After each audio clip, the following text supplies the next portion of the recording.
I nderuar kryetari i Akademisë Shkencave të Artë të Kosovës, akademik Mehmet Kraja.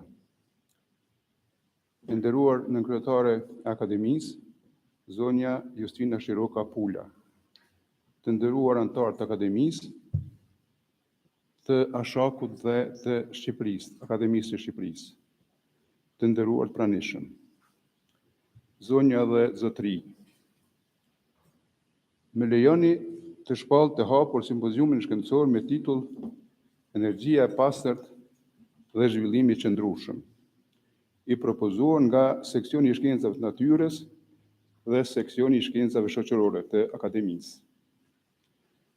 Për nderin e veçantë se sot me prezencën e tyre i kanë bërë simpoziumit përkundër obligimeve shumë të rëndësishme shtetërore dhe shoqërore, ashtu siç e kërkon rasti, në emër të Këshillit Organizativ më lejoni të përshëndes Ministrin e Ekonomisë në Qeverinë e Republikës Kosovës, zonjën Dr. Artane Rizvanolli, Rektorin e Universitetit Prishtinës, Profesor Dr. Naser Sahitin, akademikët nga Akademia e Shkencave të Shqipërisë, akademik Jorgaç Kaçanin, akademik Nekif Rashërin, akademik Ilian Malolarin, dekan të fakulteteve teknike, menaxher të ndërmarrjeve publike, profesor të Universitetit nga Kosova dhe Shqipëria, të gjithë pranishmit. Mjetet e informimit që po përcjellin këtë aktivitet të Akademisë.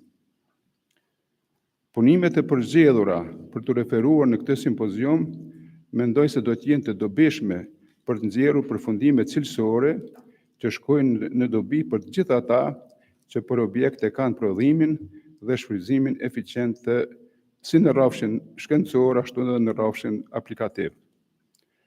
Në emër të Këshillit Organizativ, i falenderoj të gjithë autorët dhe koautorët të punimeve për shprehjet e interesimeve për të ndihmuar në këtë fushë aktualisht të rëndësishme. Duke uruar që simpoziumi të ketë sukses të plot, në emër të Këshillit Organizativ ju uroj shëndet, punë të mbarë dhe suksese. Faleminderit.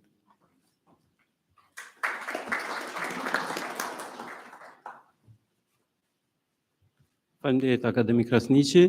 Tani ftoj kryetarin e Akademisë Shkencave dhe Arteve të Kosovës, akademik Mehmet Kraja, që të mbajë një fjalë përshëndetëse. Fjala për ju.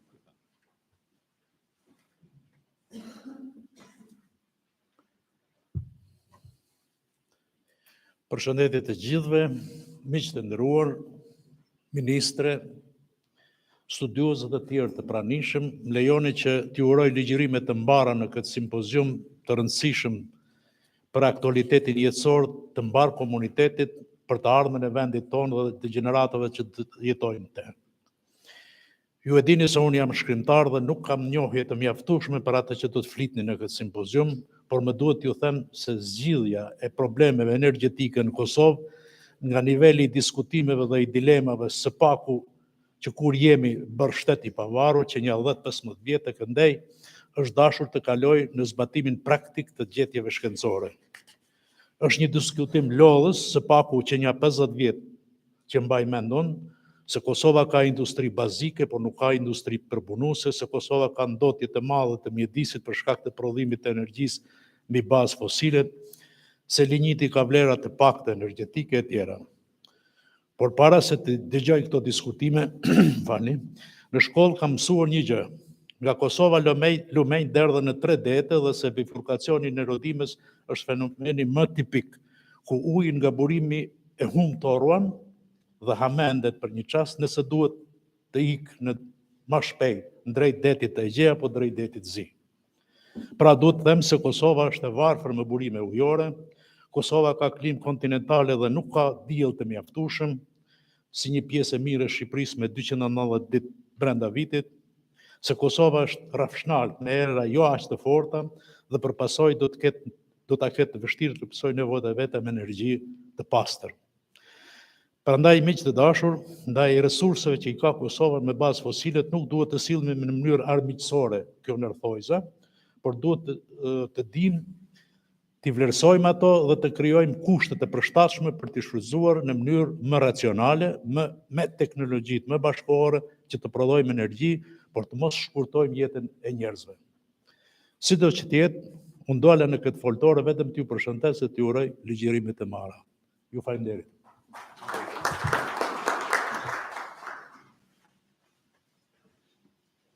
Faleminderit kryetar Kraja. Tani ftoj akademik Jorgaç Kaçanin që të mbajë një fjalë përshëndetëse në emër të Akademisë Shkencave të Shqipërisë.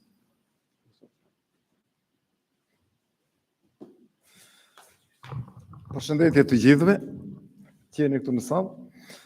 Me qenë se kryetari i Akademisë së Shkencave të Shqipërisë zoti Gjinushi, për arsye shëndetësore nuk pati mundësi që të vi, më lejoni që të them unë 2 fjalë për këtë simpozium, shumë domethënës, në këto institucione tepër të nderuara dhe të larta dhe të përgjegjshme, dhe të cilat marrin përsipër që të japin zgjidhje të qëndrueshme për probleme madhore siç është problemi i energjisë. Po jo vetëm për të, po për të gjitha problemet e tjera, roli i Akademisë së Shkencave të Kosovës dhe Akademisë së Shkencave të Shqipërisë duhet jetë i njëjtë, qëndrimi duhet jetë i bazuar, duhet jetë shkencor, duhet jetë imponues dhe detyrues për politikë bërësit. Në qoftë se zgjidhjet shkencore që do t'japin akademikët, të 2 akademi, duke e parë, jo mos si 2 akademi, po si 1 akademi, sepse një komp jemi, për të imponuar qeverive tona zgjidhjet që janë në interes të këtij kombi, unë them që institucionet e shkencore kanë bërë punën e tyre, por nga ana tjetër jam i sigurt dhe e them me bindje të plotë që edhe politikë bërësit nuk do të kenë mundësi nga televizin, por do të jenë të detyruar, do të jenë të detyruar që të zbatojnë këto zgjidhje që shkenca atyre ju jep. Dhe ne jemi sot në një situatë që gjithë bota i të ka drejtuar syt vetëm nga zgjidhjet shkencore, pavarësisht krizave të çuditshme, ndonjëherë të paimagjinueshme që janë, dhe sidomos në krizat pandeminë që kaloi, kriza energjetike që ne kemi sot, dhe kudo pra syt drejtojnë vetëm nga zgjidhjet shkencore. Dhe këto zgjidhje shkencore do të jenë ato që do të imponojnë gjitha gjë. Prandaj unë them që edhe një herë ky simpozium ka kapur një tematikë shumë delikate, një tematikë shumë sensibël, sidomos në kohën e sotme, për Kosovën dhe për Shqipërinë, pa për gjithë vendet shqipforësit, dhe them që ne zgjidhjet do të rekomandimet që do të jepen, besoj që do të jenë shumë të mira dhe që do të drejtojnë të qeverive politikë bërësve që në qëndrimet e tyre të jenë shumë të matur dhe shumë të kujdesshëm kur ato t'i marrin. Unë falenderoj gjithë të simpozium këtu, të gjithë pjesëmarrësit, në mënyrë të veçantë do të falenderoja zotin Daci dhe zotin Mustafa, të cilët në pozicionet që kanë qenë, do të kenë mundësi që edhe me mendimin e tyre të japin një mbështetje. Do të falenderoj kryetarin e Akademisë së Kosovës, rektorin e Universitetit të Prishtinës, të cilët janë institucionet që futen pikërisht në këtë linjë. Edhe një herë duke ju falenderuar dhe duke ju uruar që të gjithëve që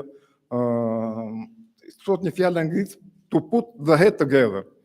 Le t'i vendosim pra gjitha mendimet tona të kemi të përbashkëta në mënyrë që të ecim përpara. Faleminderit gjithë dhe urime dhe sukses. Faleminderit akademik Koçani. Tash kam nderin që të ftoj ministrin e ekonomisë të Republikës Kosovës, doktor Artan Zvanolli, për një fjalë rasti. Ministre, fjala për ju.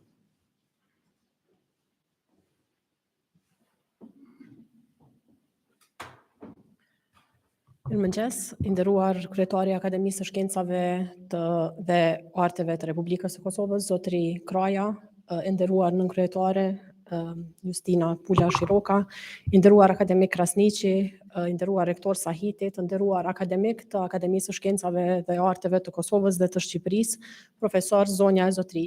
Është nder i veçantë, por edhe emocion i veçantë që të flas sot në mesin e akademikëve, ekspertëve më të çmuar që i kemi, në një kohë kaq të vështirë për sektorin e energjisë dhe për kontinentin në përgjithësi, dhe në një kohë kur gjetja e zgjidhjeve është mjaft sfiduese, mirë po siç u tha edhe nga akademikët më herët, vetmja mënyrë është për të zgjidhur problemet në energji, por edhe në fusha të tjera, është në mënyrë e cila është me mjete të bazuara në gjetje shkencore, me mjete të bazuara, zgjidhje të bazuara në fakte, dhe duke qenë të them ashtu me këmbë në tokë në realitet, ndërsa me një vizion të qartë dhe ambicioz për të ardhmen. Kur flasim për sektorin e energjisë, është bërë tani më e qartë se kur, se nuk po flasim vetëm për një sektor strategjik për zhvillimin ekonomik në nivel të vendit, e më tej po flasim për sigurinë kombëtare, ndërsa në nivel të kontinentit e të botës, po flasim edhe për balancimin e fuqive e dobësimin e tendencave autoritare të liderëve. Kjo mund të bëhet edhe duke përdorur burimet ripërteshme të energjisë si motor shtytës për t'u larguar nga varësia ndaj burimeve fosile. Dekarbonizimi i sektorit të energjisë për te mbrojtjes planetit e luftimit të ngrohjes globale, tani më është bërë edhe një nevojë për ndryshimin e realitetit në të cilin po jetojmë çdo ditë, e i cili do të na sfidojë edhe më tej gjatë muajve e viteve në vijim. Pavarësisht që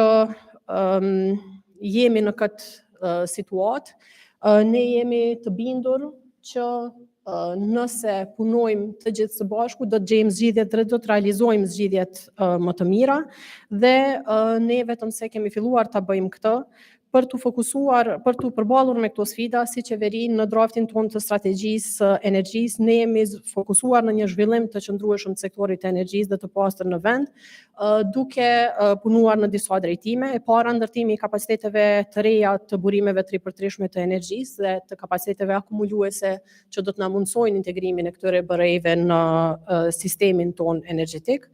Përderisa në afat të shkurtër duhet edhe të punojmë në rritjen e eficiencës së kapaciteteve tona ekzistuese me të ngjell, mirë po edhe kufizimin e ndikimit negativ ambiental të tyre, që të sigurojmë sigurinë e furnizimit dhe të minimizojmë ndikimin negativ tek qytetarët. Eficienca e energjisë padyshim që është një ndër objektivat kryesore të strategjisë së energjisë, ndërsa shkatësimi i fuqisë punëtore dhe gjithë përfshirja në sektor, një aspekt i cili nuk është trajtuar me kujdes në strategjitë e kaluara, është gjithashtu i përfshirë. Kemi filluar të punojmë në projekte specifike të burimeve të ripërteshme të energjisë, si dhe në legjislacion të bazuar në studime në këtë fushë. Të parën, ndërtimin e kapaciteteve akumuluese, kemi filluar me programin kompakt të sfidave të mijëvjeçarit MCC. Ky është projekti më i madh, investimi më i madh në sektorin tonë të energjisë në 40 vitet e fundit në vlerë $236 milion, që parasheh investimin në kapacitete akumuluese prej 340 megawatt-orë, që do të mundsojë integrimin e bërejeve. E pashtë që një prej temave pikërisht që do të diskutohet sot është edhe teknologjitë e ndryshme të akumulimit dhe mirëpres këtë diskutim dhe për të parë rezultatet e këtij studimi dhe zgjidhjet që mund të gjenden në këtë aspekt më inovative. Për eficiencën e energjisë kemi paraparë targete të cilat arrin deri në 266 kiloton ekuivalent nafte, që do të thotë kursim prej 3 terawatt-orë. Përmes Agjencionit të Eficiencës dhe Fondit të Eficiencës kemi rinovuar 29 ndërtesa publike dhe jemi duke punuar në 12 të tjera. Përderisa së fundmi kemi ndarë edhe 6 milion euro për të subvencionuar pajisje eficiente për ngrohje për qytetarët dhe jemi duke hartuar edhe masa të tjera për subvencionimin e eficiencës në anëvisri. Shkatësimi i fuqisë punëtore sigurisht që është një sfidë me të cilën përballemi. Këtu dua të përgëzoj edhe Universitetin e Prishtinës me rastin e riakreditimit të drejtimit të elektroenergjetikës. Ne tani më kemi një bashkëpunim të shkëlqyeshëm në fusha si trajnimi i auditorëve dhe besojmë dhe shpresojmë që së shpejti do ta thellojmë edhe më tej këtë bashkëpunim, se padyshim se Universiteti i Prishtinës luan rol kyç në përgatitje të kuadrave të reja të shkëlqyeshme të domosdoshme për sektorin. Ndër projekte të tjera të bërejeve në të cilat vetëm se jemi duke punuar janë edhe ndërtimi i parkut solar me kapacitet prej 100 megawatt në tokat e Kekut, si dhe ngrohja qendrore e bazuar në energji diellore në kapacitet prej së paku 70 megawatt termike. Këtë vit, në fund të vitit, do të lansojmë edhe ankondin e parë të energjisë solare me kapacitet deri në 100 megawatt. Ndërsa gjatë kësaj kohe kemi punuar edhe në hartimin e legjislacionit e politikave, të cilat pres të miratohen së shpejti në kuvend deri në fund të vitit. Në strategjinë e energjisë kemi paraparë ndërtimin e 1400 MW kapaciteteve të reja të burimeve të ripërtrishme të energjisë deri në vitin 2031, që do të arrijë rreth 35% të pjesëmarrjes së BRE-ve në konsumin final të energjisë elektrike, që është një ndryshim shumë i madh prej 5% sa e kemi sot, një rritje shumë signifikante. Ndërsa, siç e përmenda më herët, tani më vetë se kemi ndërmarrë hapa në realizimin e projekteve specifike në kësaj strategjie. Gjitha hapa që jemi duke i ndërmarrë, i kemi paraparë, nuk janë vetëm për energji të pastër si qëllim në vetvete, por një mjet kryesor për të ndërtuar një tarme të qëndrueshme për ekonominë, sigurinë e për gjithë vendin tonë. Ju faleminderit shumë që më ftuat sot dhe ju dëshiroj një simpozium të frytshëm e të suksesshëm dhe mirëpres rezultatet e gjetjet e këtij simpoziumi. Ju faleminderit. Faleminderit Ministër Rizonulli. Tani ftoj akademik Feyzullah Krasniqin që të thotë edhe disa fjalë për qëllimin e simpoziumit. Është zgjomi bajat shumë dy herë, po.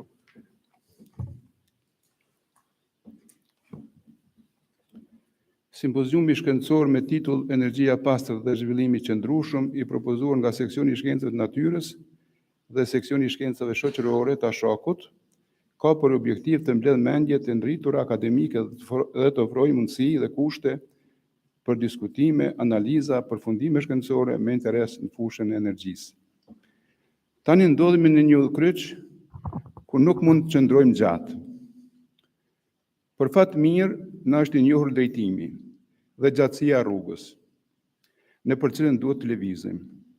Drejtimi është përcaktuar nga disa marrëveshje ndërkombëtare, si marrëveshja e Sofjes 2020, marrëveshja e Glasgowit 21, të cilat kanë për qëllim që sa më shumë e më shpejt të largohemi nga format tradicionale të prodhimit të energjisë me lëndë djegëse me bazë fosile dhe të kalojmë në forma të prodhimit të energjisë mekanike ose elektrike nga burimet e ripërtretshme. Kërkesat e këtyre marrëveshjeve, të cilat janë përkrahur edhe nga qeveria e Kosovës, janë mjaft eksplicite dhe me synime të përcaktuara. Në këtë rrugtim, ne duhet lëvizim bashkë me vende tjera, të cilat nga skemat aktuale, hibride, furnizimit me energji elektrike kanë mundësi të ndryshme për të arritur me shpejtësi apo më shpejt apo më ngadalë në këto objektiva. Objektivat e fundit janë 100% me kaluar në energji të ripërtetshme. Në Republikën e Kosovës deri në vitin 2018 nga burimet e ripërtretshme, me fuqi instaluese 121 MW ose 8.59%, është prodhuar vetëm 303 GWh energji elektrike. Merrni me mend vetëm 5.7%. Ndërsa nga termocentralet me çmyr, që më pëlqej shumë, jo pse është kryetar, po më pëlqej shumë që tha nuk du të sillemi në mënyrë armiqësore ndaj qymyrit, është prodhu 91.41% energjisë, përkatësisht 5.800 GWh, përkatësisht 94.3%. Nga kjo del se aktualisht raporti i prodhimit të energjisë nga BRE-t ende është mjaft i pafavorshëm. Kjo nuk kupton se lëvizja e jonë këtë rrugë duhet të jetë e nxituar. Kjo kërkesë specifikohet edhe me draft strategjinë e energjisë të Republikës Kosovës të vitit 2022, ku kërkohet mbulimi të paktën 35%, zonja ministre e din sepse vetë ka nënshkruar këtë, vetë ka udhëheq, 35% e konsumit të energjisë elektrike nga BRE-t deri në vitin 2031. Këto synime ndukje janë mjaft ambicioze. Përveç saj, për një zhvillim minimal e të qëndrueshëm ekonomik, duhet konsiderohet edhe një rritje vjetore minimale e shpenzimit të energjisë elektrike prej 3%, ose llogaritmi pra një progres ekonomik minimal. Me këtë rritje 3% del që mas 25 viteve ne duhet ta dyfishojmë shpenzimin e energjisë. Qose sot shpenzojmë 1000, mas 25 viteve duhet shpenzojmë 2000 megawatt-orë.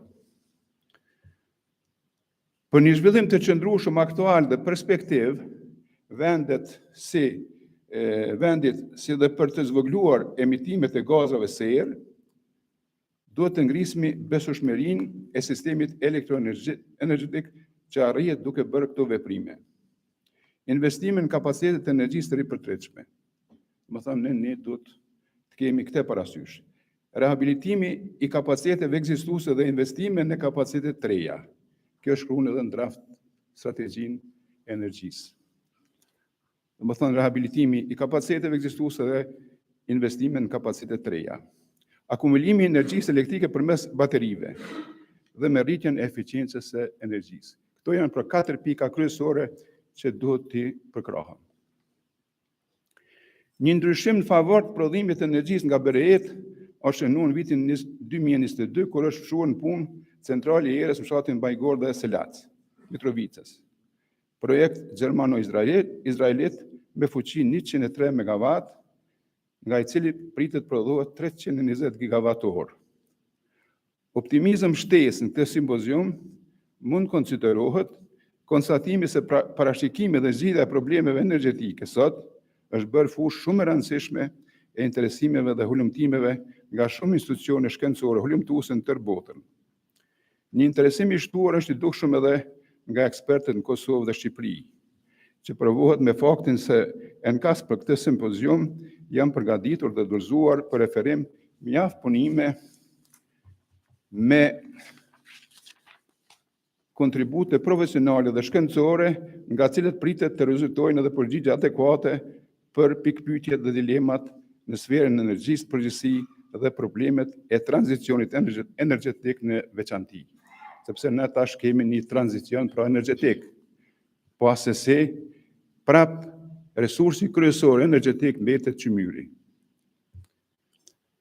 Ne konsiderojmë se këtë rrugtim të detyrueshëm për rritjen e vazhdueshme të prodhimit të energjisë elektrike nga BRE-t nuk e kemi të lehtë, por jo të pamundur, duke njohur raportin aktual të pafavorshëm të prodhimit aktual të energjisë nga BRE-t. Ky tranzicion mund të realizohet vetëm me mbështetje të fuqishme financiare, e cila përveç se do të ndikojë në furnizim të qëndrueshëm energji të pastërt, do të ketë impakt edhe në uljen e papunësisë në vend. Të nderuar pjesëmarrës, si Këshill Organizativ shpresojmë se punimet dhe diskutimet që do të paraqiten në formën e përmbledhur në konkluzionet e simpoziumit do të jenë ndihmëse të duhur për kompletimin e një platforme të përbashkët të Akademisë Shkencave dhe Arteve të Kosovës dhe Akademisë së Shkencave të Shqipërisë për zhvillim qëndrueshëm të sektorit energjetik Kosovë-Shqipëri. Konform urgjencës në tranzicionin energjetik, dy vendet duhet bashkërenduar hapat në drejtim të shfrytëzimit efikas të burimeve të energjisë, duke shfrytzuar rrjetin e shpërndarjes të energjisë elektrike që ekziston ndërmjet dy shteteve me linjat interkonektive 220 dhe 400 kV. Eventualisht mund ndërtuar edhe linja e re 110, që është me Serbinë. Po ashtu, konkluzionet e simpoziumit do të jenë në shërbim të plot e të dobishëm të përdoruesve dhe të menaxhuesve të sektorit energjetik në institucionet dhe organet drejtuese dhe sidomos me vlerë për vendimarrje të duhura në lëmin e energjisë në Republikën e Kosovës dhe Republikën e Shqipërisë, si dy sisteme energjetike që mund të jenë komplementare. Në Kosovë, pjesa më e madhe e energjisë elektrike prodhohet nga nxehtësia që lirohet nga djegja e qymyrit, përkatësisht nga energjia termike, ndërsa në Shqipëri pjesa më e madhe e energjisë prodhohet nga energjia hidrike. Këtu vlen të ceket një konstatim shumë i rëndësishëm, se vetëm 1/3 e nxehtësisë që lirohet nga djegja e qymyrit konvertohet në energji elektrike. 2/3 humben në ambient. Se ne themi kemi 10 miliard ton qymyr, vetëm 1/3 e tyre është e shfrytzueshme në mënyrë dobishme. Pra pjesa tjetër i kalon ambientet rrethues sepse është kusht për më ndërtu cikli i punës. Kjo është arsyeja kryesore që energjia elektrike nuk bën përdoret për ngrohje. Sepse shpesh në dëgjojmë s'bën më përdor rryma për ngrohje. Pse s'bën, nuk e dim pse. S'bën sepse nëse e përdormi 3 ton qymyr, na fitojmë nxehtësinë e 3 ton qymyrëve. Po nëse e përdormi rrymën, ne kemi shfrytzuar vetëm 1 ton. Sepse 3 ton e kemi shpenzuar me prodhu. Që nga tani, a priori konsiderojmë se diskutimet dhe konkluzionet e simpoziumit do t'jenë bazë e mirë, si për parashtrimin, ashtu edhe për zgjidhjen e drejtë edhe të problemeve më serioze teknike në fushën e energjetikës në përgjithësi dhe në tranzicion në veçanti. Ju faleminderit.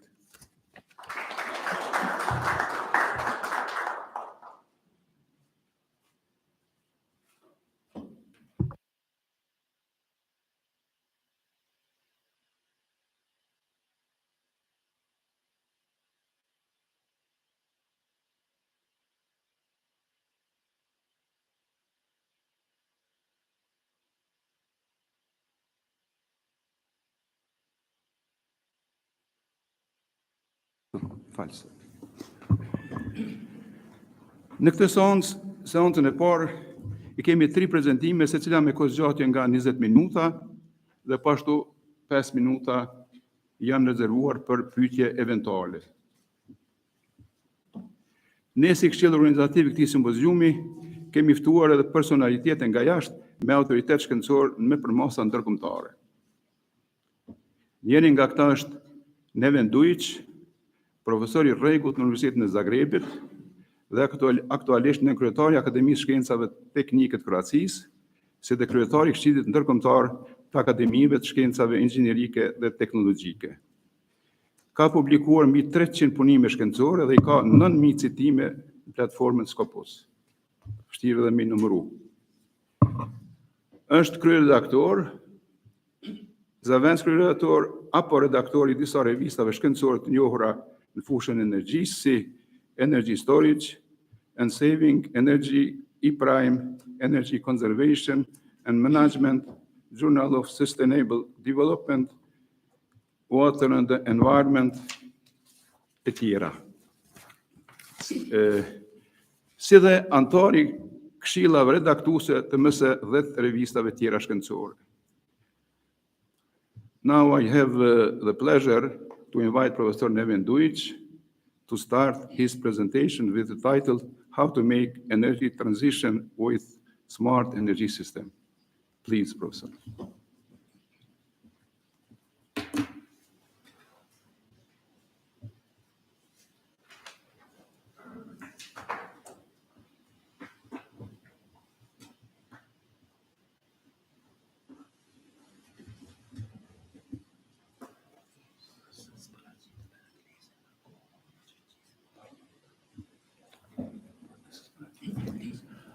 Thank you very much, Academician Krasniqi.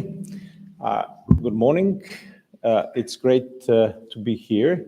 I see that things are going in the right direction, and I'm very happy to hear that because I was following the Kosovo transition for the last 6-7 years through my ex-PhD student.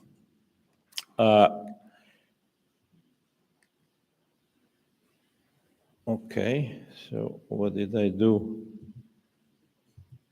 Okay. The prices of different sources of electricity are changing very quickly. And already for quite a lot of years, wind and solar are by far the cheapest sources of energy if we build new power plants. These are data from US and from before the war. So the gas prices have gone up. They were always higher in Europe than in US, but now are significantly higher.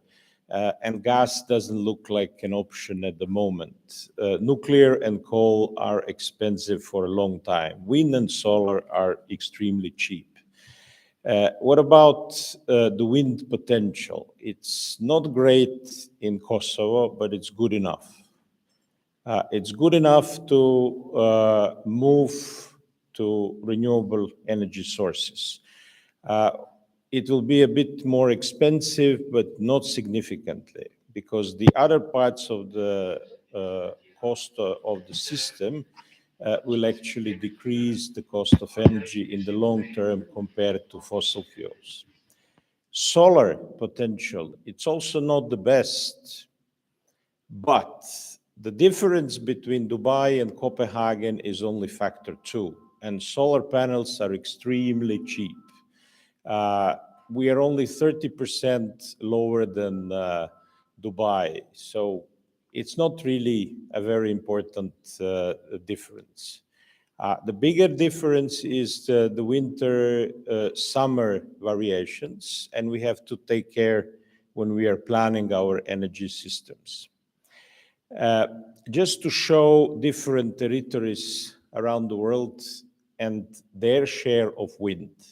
Because in Southeast Europe, there is a lot of arguments that we cannot have a system based on variable renewables. That's not true.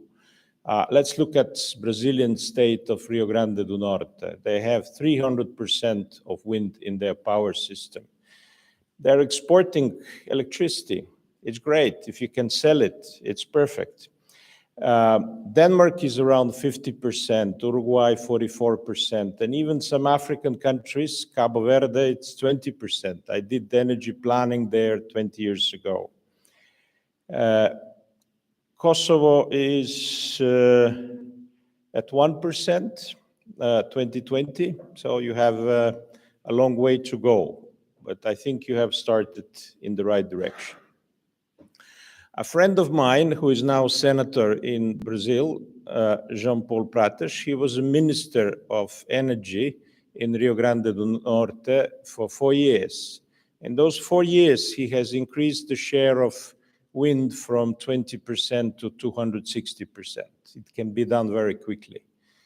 We don't need so much bureaucracy when we are building wind turbines. We have to set the regulation, of course, but it can be done quickly. And this person, Brazilian senator, he is not a technical guy, he's a lawyer. And lawyers are maybe easier to do the transition. Solar energy, it can be done. Tokelau, it's a very small country, 2,000 people, 3 atolls. They're 100% solar for already 10 years. It's a solar battery system. If you have constant solar energy winter and summer, so you're in a tropical area, it's no problem. In Europe, it's a bit of a problem because winter and summer differences are bigger. But as you can see, Greece, for example, has had 8% of solar energy, and some very poor countries had even more. Honduras, like 14%, Yemen, a very poor country in war, 14%. So it can be done. A few days ago, Greece was running 100% on solar energy during the day, of course, because there is no solar energy during the night. So we have to think, how do we solve this issue with variable renewables? Let's look at a typical Balkan energy system. There is a base load, which is black. There is some kind of middle and peak load, which is blue. And then we put a lot of wind and solar. And there is solar energy during the day, and there is wind during the night, and they push out the base load. What can we do? We can sell it to somebody else, we can store it, or we can not produce it. So those are the 3 options that we have to think of. How do we solve variability problem? We need more grid interconnections with our neighbors, because it's cheaper to solve it on a wider area. We need to flexibilize thermal power plants. We need wholesale market coupling, because that makes it much cheaper. And then we need a technological revolution by integration of power, heating, cooling, transport, and water systems into Power 2X in order to use demand response from other sectors to balance our power system. Dedicated electricity storage we will need, of course, but it's relatively expensive, and we do not want to depend only on that. We want to make our system cheapest as possible. If we look at variability, the pale blue line is a variability of wind in a small country like Netherlands. It's a very big variability. It goes from 0 to 100% nearly. But if we look at European level, the black line, the variability is much smaller. Actually, we never have zero in Europe, zero wind, because if the wind is not blowing in the North Sea, it's blowing in the Mediterranean. So we need more grid to solve these problems. Wind was never zero in the last 4 years. Winter windless weeks didn't happen in last 4 years. They may happen, so we will need backup, but we have enough backup. We have 1,100 gigawatts in Europe of installed power, and the peak is only 520 gigawatts.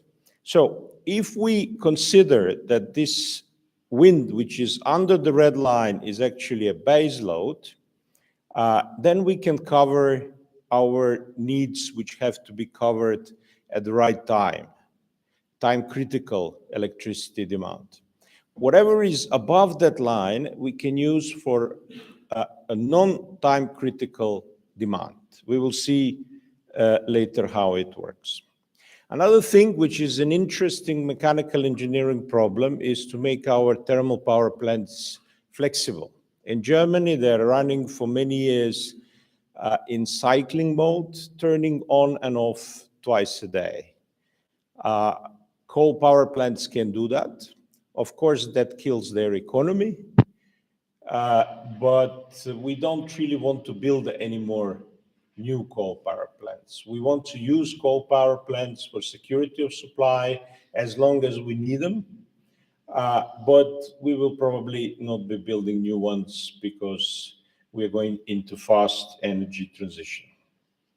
Another thing which is extremely important is coupling of markets, because that makes it cheap to balance wind and solar. If we want to do everything on a small country level, it will be much more expensive than if we trade the peaks with the neighbors. The green zone is interconnected, coupled markets. So we in Zagreb can buy electricity from Norway when we need it, or sell it to them when it is a better market for that. What you could see that the white countries don't even have power markets. And for example, Kosovo and Albania have a very compatible energy systems because Albania is running on hydro and Kosovo is mostly coal. So combining them together, and probably also Macedonia, would be very beneficial for all three energy systems, and also after that with wider neighborhood. The energy systems of 20th century were simple. The supply was following demand. You turn on the light and some power plant increases the production. In 21st century, we have to turn it around because our supply will be mainly from wind and solar. So we need to make that demand follows supply. For that, we need smart energy systems. How do we do it? A cheap and easy way is to use district heating for that. For that, we don't need smart grids, IT, and things like that. We just need markets. So when the price of electricity is high, this is the pale green line, then CHP units are turned on. And they produce electricity, sell it on the market, and they also produce heat and store it in heat storage for later use. When electricity is cheap, when there is excess of wind and solar, or even the price is negative, then electric boilers, or now they have heat pumps, convert this excess electricity into heat. Does it make sense from a thermodynamical point of view? It does, because otherwise this wind would be lost. We would not produce this electricity. Of course, it doesn't make sense to convert coal electricity to heat. But if you have wind electricity, and you cannot use it in any better way, then converting it to heat is acceptable.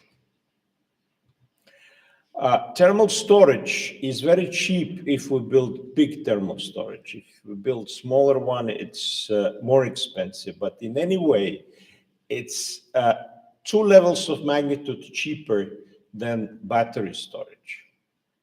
And we need around, in Europe, 40% of our final energy use is heating.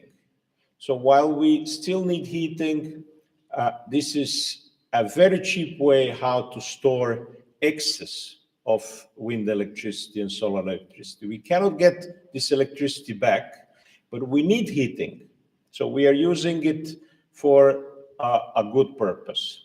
So my ex-PhD student, now professor here at University of Pristina, Drilon Meha, did heat map of Kosovo, showing which are the areas which are good for district heating. Pristina already has it, but it could be considered in all these red areas because the demand for heating here is high. And that would enable your power system, once you will have large penetration of wind and solar, to be balanced by the heating system in a very cheap way. Of course, you can do it with heat pumps at homes, but then you have to have heat storage at home.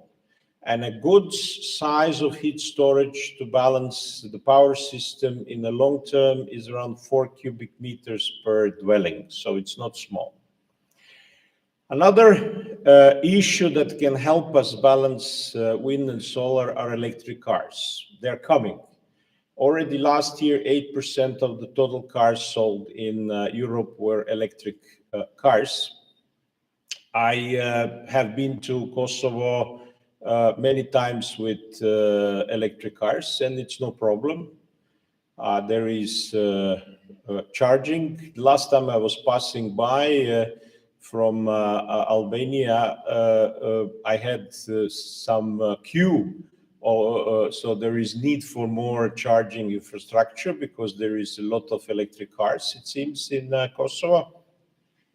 The trick is that electric cars are parked 96% of time. So if we connect them to the grid, they have big batteries, and they can be used to store electricity when there is excess of wind and solar.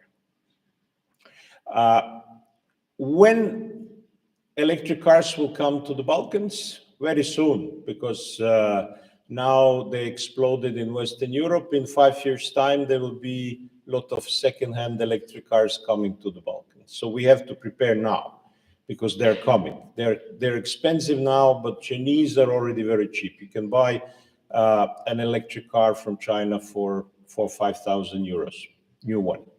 So if we look at the influence of variable renewables, we see that if we put more wind into the power system, we lose more electricity. So at 20% of the wind share, we lose around 5% of electricity. It cannot be integrated into a power system.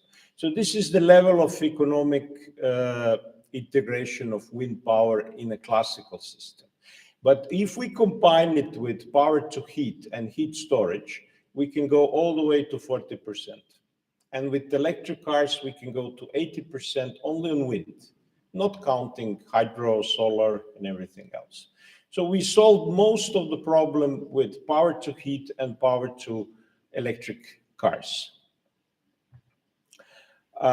We need flexibility options. We will need flexible demand. We will need flexible thermal power plants.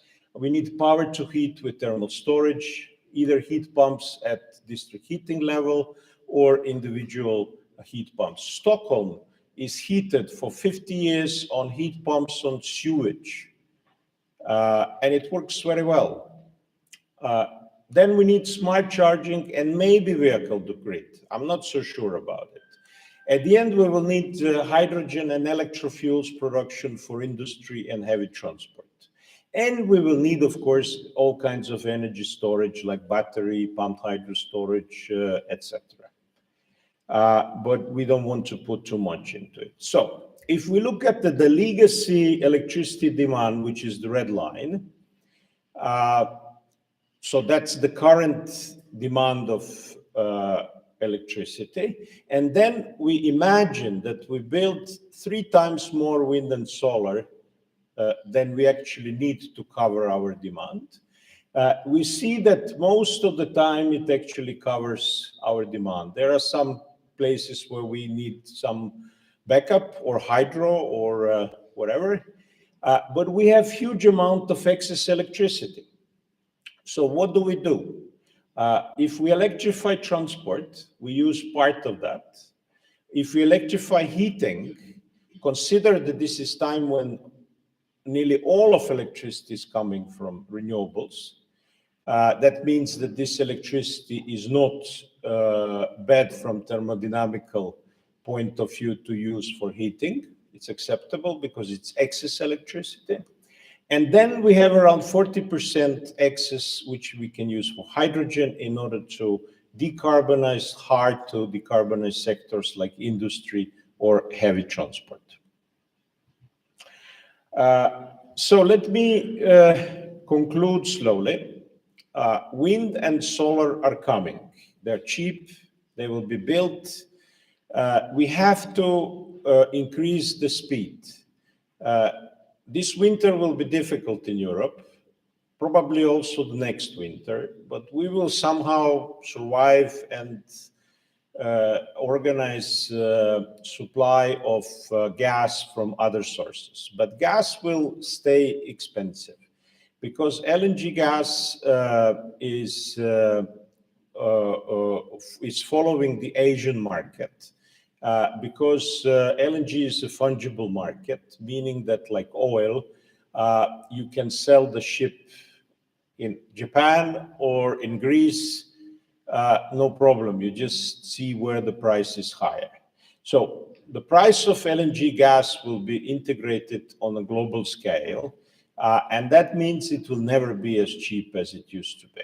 We will need gas for sure, for industry in transition period, for also some other purposes. I'm not sure does it make sense or not to bring it to Kosovo because you still don't have it. This is an important question that your experts have to decide at some point. But you can also use your coal power plants in order to do the transition. They have to be invested in because they have to become more flexible in order to balance wind and solar.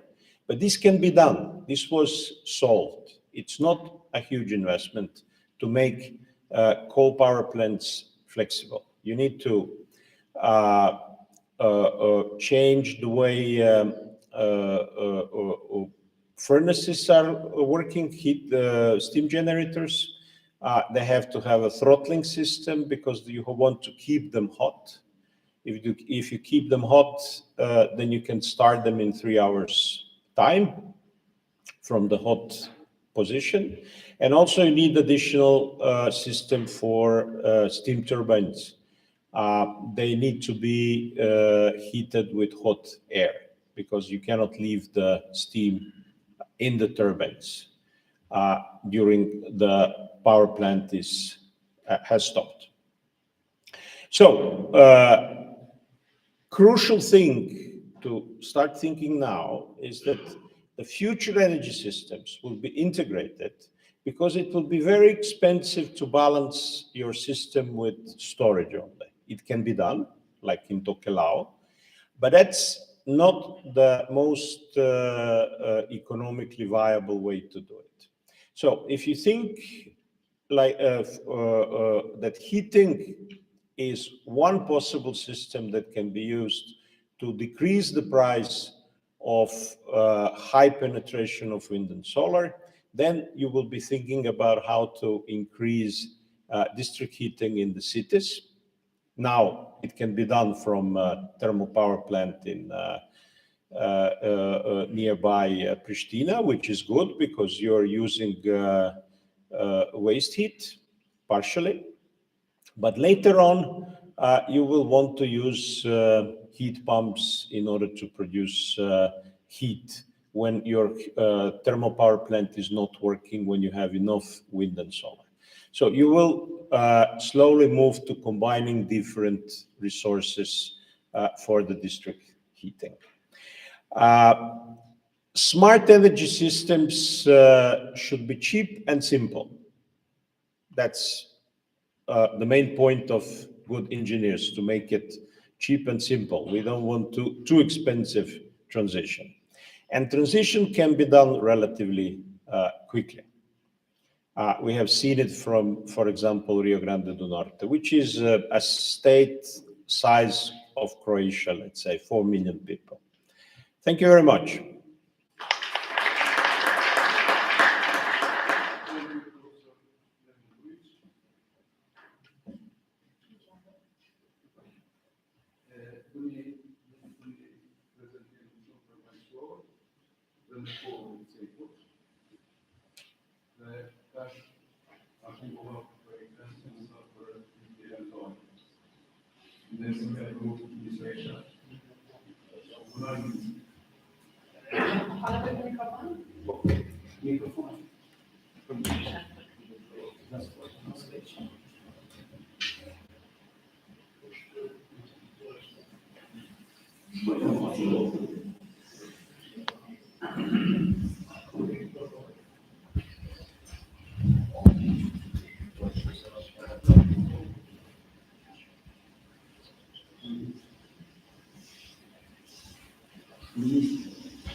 Thank you, Professor Dujic, for the very interesting presentation.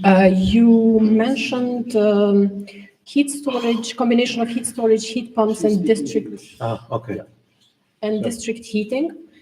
I have a few questions related to that. I suppose this is not seasonal heating that we are referring to, this system. That's the first question. Second is, what is the heat storage based on? What is that tank filled with? Molten salt or something else? Third, you mentioned it in the context of wind energy, but what about right now in Kosovo? Do you see any technology, similar technology, that is technically and economically feasible for district heating solutions, particularly for other cities, as in Pristina we have cogeneration? And that's my first set of questions. And the second one is, what is the prospect of seasonal storage, both technical and economically? When do we expect such technologies to become feasible that can be used by and large in the economy? Thank you very much. Okay, so when you design district heating for the smart energy system, you want it to be used the whole year.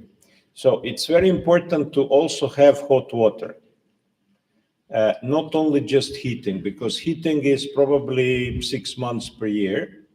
And then you don't have this ability to balance your system the rest of the year. So if you have a relatively isolated buildings, which you will have by 2050, and if you have also water, because water we cannot make more efficient. People will use more hot water because the standard is going up. In Denmark, it's already, the difference between hot water and heating is 1 to 2. In Croatia is 1 to 4. So hot water is very, very important part of this story.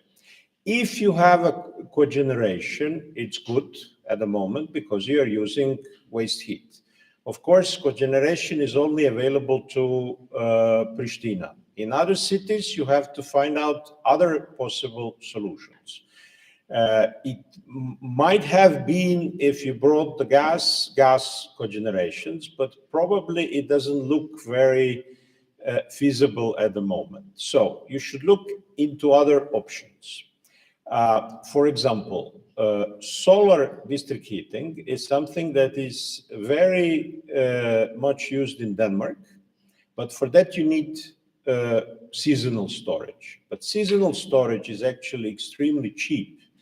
How the Danish are doing it, they just make a big hole in the ground, and in Kosovo, if I'm not wrong, it's earth, so it's not so hard to make a hole. You put a plastic sheet on this hole, no isolation. You fill it with water and you put polystyrene on the top as isolation. You need isolation on the top. And then you put a plastic sheet on the top. And that's it. So it's extremely cheap. And after a few years, the ground also gets heated, so you're not losing anything anymore. And it works very fine. That's one option. Another option are heat pumps. Heat pumps on sewage.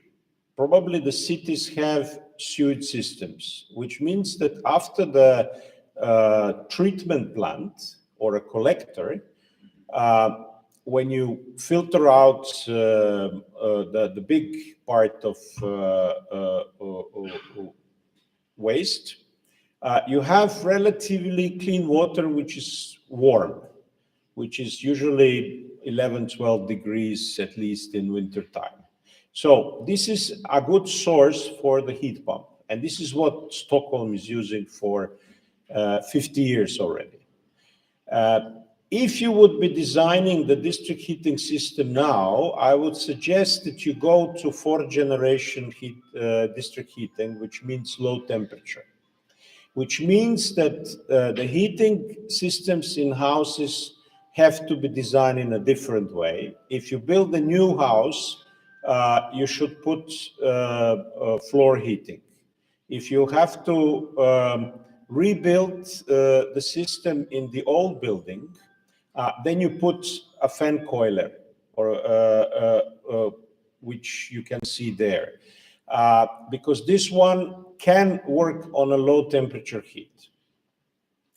In places where you already have high temperature district heating like Pristina, it's more difficult to change to low temperature, but you will have to do it in 10 or 20 years time because it will be more efficient.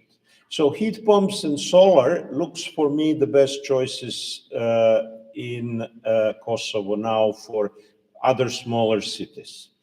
I didn't see any geothermal. This is more an option in the north of Croatia, and biomass is also possible, another option. You don't have so much forest biomass, but you have lots of agricultural biomass. So you can produce biogas from that. And also biogas is a good way how to get rid of biogenic waste, food waste and things like that. You convert it to biogas and then you can use it in a cogeneration unit in a small town. So those are the options. And you have a professor who did a PhD in that here. I'm very proud of him. Sorry? I asked him to join my team, but he didn't. Okay, well, thank you.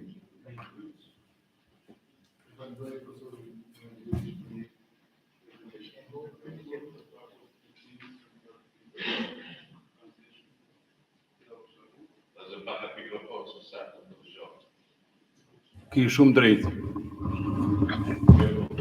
Po. E falenderojmë profesorin Ellen Dujq për këtë ligjërat shumë të rëndësishme në këto momente kur kemi një tranzicion pra energjetik dhe përpyetjen ministration, përpyetjet të shumë me vend dhe në këtë rast pra vazhdojmë Vazhdojmë me ligjëratën tjetër nga profesori Amur Abdelkader. Pari 2-3 fjalë për profesorin.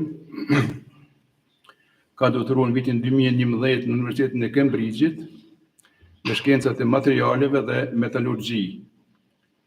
Në vitet 2011-2017 ka qenë studime postdoktorale në disa qendra Delft në Holland, Manchester dhe përsëri në Cambridge, qendra këto eminente në botë për teknologjinë e grafenit. Vitin 2017 është emëruar profesor i asociuar i materialeve të avancuara në Universitetin e Bournemouthit. Profesor Abdelkader ka publikuar mbi 40 punime shkencore dhe ka 20 patente si dhe një kapitull libri. Now I have the pleasure to invite Professor Amur to start his presentation with the title Alkali Metal Battery for Tomorrow's Energy Storage Application. Please, Professor. Thank you so much for inviting me, and I hope you can all hear me now and see me as well. And also, I hope you can see my slides. Please do confirm if you can see my slides. Can you? Yes. Excellent. So, good morning, everyone. My name is Amur. I'm a professor of advanced material at Bournemouth University and also fellow of Cambridge University. Also have some research group also in Cambridge. So this work is mainly done between Bournemouth and Cambridge. What I wanted to talk about today is basically the batteries beyond the traditional lithium-ion batteries as we know it. And the simple reason for that, well, lithium-ion battery is doing very well. We have used it in my lab, for example, in a couple of projects. For example, we're producing a very interesting material for industry now, lithium graphene anode, and we could achieve loading of lithium of silicon nanoparticles up to 70%. We also developed in the past some sort of silicon nanoparticles and ferrotitanate nanotubes for lithium batteries.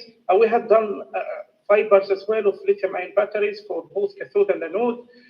We did quite lots of work in lithium-ion battery, and lithium-ion battery is still industrially one of the most commonly used rechargeable battery. It's actually the forefront of the rechargeable batteries, used mainly in stationary applications and also integrated many times to enable renewable sources, but also now probably one of the most common batteries in electric cars.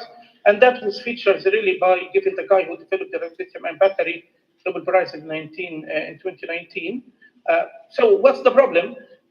Simply, there are so many problems related to lithium-ion battery. The industry is very mature, by the way. Plenty of companies working producing both the cathodes and anodes lithium-ion batteries. But unfortunately, we're still struggling with very important thing in the lithium-ion battery, and that's the lithium itself. So we simply run out of lithiums. Very difficult now to extract, and very difficult to find new resources for lithium, to the much that we are now trying to recover lithium from the seawater, which is very expensive process. But that's how in need we are for lithium. And of course, we can look for another source of lithium, recover the lithium that we already have. But probably the easiest solution or the easiest way out is to do battery that use less lithium or no lithium at all. And that's what I am actually going to present today. So the problem with other metals, such as sodium and potassium, for example, by the way, they have been used way before batteries. But unfortunately, people struggle with the low conductivity of the metal. They're also struggling with the low cyclability of the battery, because basically we tend to do quite often with the lithium, and their integration, particularly when we're talking about sodium in particular, because the ion is quite big, when it integrates within the anode, it produces some expansion in the volume, and this expansion in the volume is basically accommodated in the current structure of the batteries. We need to address these issues. And one method we did on in our lab is to develop this York shell structure.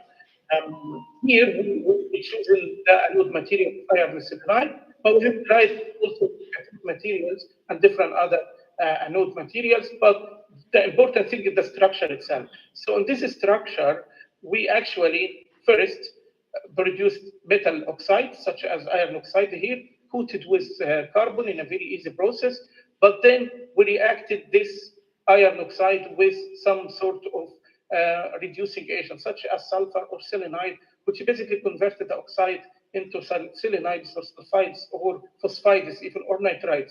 That also associated with huge reduction in the volume of the active material, but that happened also only in the oxide. The carbon shell is now pretty much occupying the same space as it used to be when it was coating the iron oxide.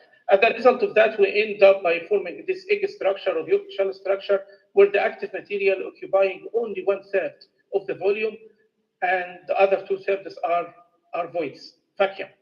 Of course, that helped us when we're basically trying to recharge the battery and discharge it to accommodate the expansion and shrink in the volume during the charge and discharge.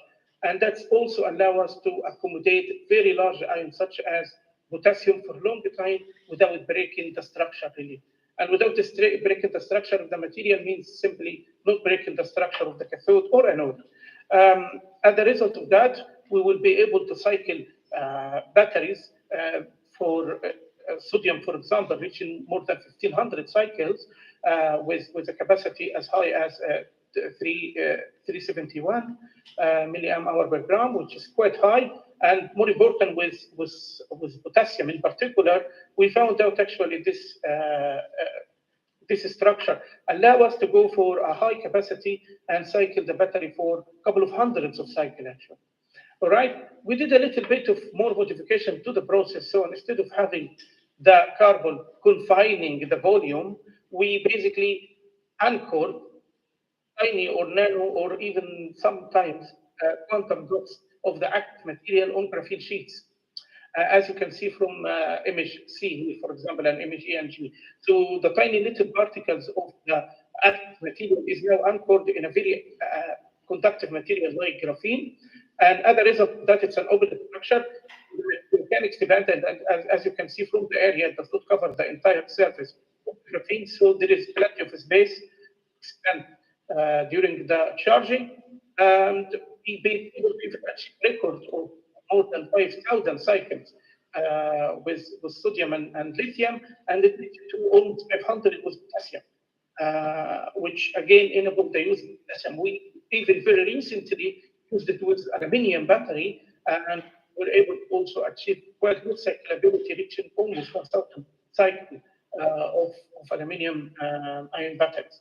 But that's not it. In addition to using the traditional alkaline, we're also working quite hard for developing or solving many of the problems with metal sulfur batteries in particular. And this is one of our examples where we basically improved the loading method for of sulfur in the cathode. You know, the problem with sodium sulfur batteries is basically sulfur active and tends to basically lose lots of electricity in just activating the sulfur itself. But what we did here is basically we used a sort of carbon sponge to basically improve the conductivity and basically work as a host for the sulfur cathode in this process. We basically did try a couple of methods really to load the sulfur until we reached to the optimum conditions. And our optimal condition was basically by using the sulfur as a salt, dissolved in the water, and then reduce the salt into the elemental sulfur. And by a methods like that, by the way, the carbon that we produced here is one of the highest surface area carbon, or exceeding really 3,000 meter per gram, which is quite interesting really. We also try to use the same structure of carbon for other different application now, but yeah, let us focus now on sodium battery. So that's what we have tried with sodium, and basically, now this also allows us to control the polysulfate formation and polysulfate dissociation inside the electrolyte, which, as many of you probably will know, when not can react with the sodium anode and produce also prove the sodium anode, which lead to the failure of the battery in many cases. As you can see, we were able to cycle the battery for quite a while. You see from the images, the nanoparticles are occupying this structure fully. But more important is the rate capability of that, because the open extraction and passive this area of the carbon and the sulfur when we introduced it, we were really able to recover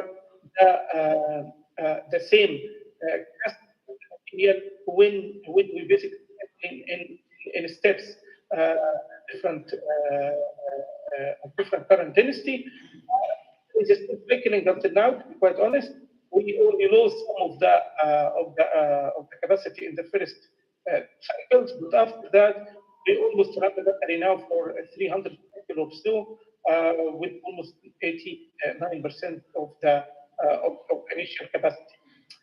That wasn't made, as I mentioned to you, the metal lithium battery, metal sulfur batteries in particular, struggling with so many other things. As I mentioned, the previous case is still forming some sort of filtrate anode, and we also struggle with the sulfate diffusion from the cathode, which basically means the cathode material itself is moving in the electrolyte, and so which basically means the versatility of the battery quite limited.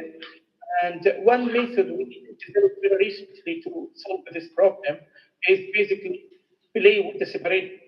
So add some membrane between the two electrodes, and this membrane we basically worked as a catalyst. So once the sulfate is trying to penetrate from the cathode towards the anode, the membrane wouldn't only stop it, but it actually worked as a catalyst to basically break the polysulfate in sulfur and lithium. The lithium will pass through the membrane, the sulfur will be returned back to the cathode, and hence we basically addressed the problem of dissolving the cathode in this process. More importantly, also, because this is touching really both electrodes, particularly the anode, and because it's conductive, it basically allows to distribute the charge quite evenly on the anode, because it really applies some charge to the anode itself. And as a result of that, there is no now charge concentration area, which usually accounted for forming the dendrites and also the corrosion, local corrosion of the anode. Again, improve the cycle life of the anode. And by simple methods like that, we significantly improve both anode and cathode. This is another example of our attempt to jump from the traditional lithium battery, although we use the lithium here, but in this particular one, we try to improve the lithium battery a little bit better.